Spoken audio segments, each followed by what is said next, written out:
It's not an obligation. It's not a religious requirement. There is no authentic hadith or a verse in the Quran which says girls must undergo such a procedure. On the contrary, the Quran talks about modesty. It talks about chastity. It talks about being pure and chaste until you get married. When they refer to this as sunnah, the Prophet ﷺ did not practice this with his daughters.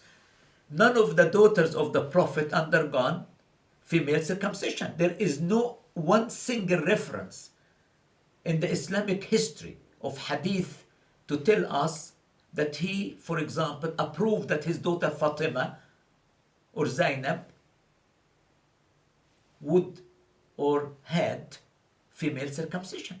So if the Prophet himself did not do it with his own daughters, why should I practice it with my own daughters? You see, the word sunnah means either something the Prophet did or said or approved. The hadith, the prophetic traditions, which these people refer to, are very weak. They are not reliable, because reliability depends upon two things: the chain of the narrators and the body of the hadith itself. What does it say? And in the ahadith, in the prophetic tradition these people refer to, they do not comply with the conditions of being authentic, sound, or good hadith. I am not allowed to, when God clearly states that He created man in the best mold, in the best form, and any sort of intervention with the body which might cause either temporary harm or permanent harm, or may cause not just physical harm but psychological harm, is forbidden in Islam.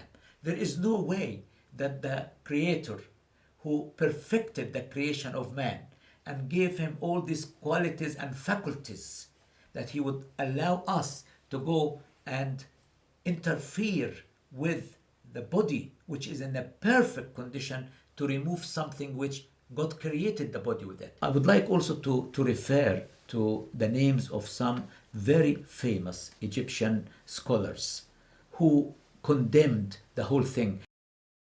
The first one I would like to refer to Sheikh Sayyid Sabiq. Sayyid Sabiq was a very well-known Muslim scholar, and he wrote in 1958, "There is nothing in the Book of Allah or the Sunnah of His Prophet, peace be upon him, to prove that it is compulsory. All the reports that have been mentioned in this regard are weak and unauthentic and cannot be taken as evidence in this regard." The Sheikh supported his argument with the following saying of Ibn al-Mundhir, who is one of the senior scholars in fiqh and hadith: "There is no reliable report or a sunnah to be followed regarding female circumcision."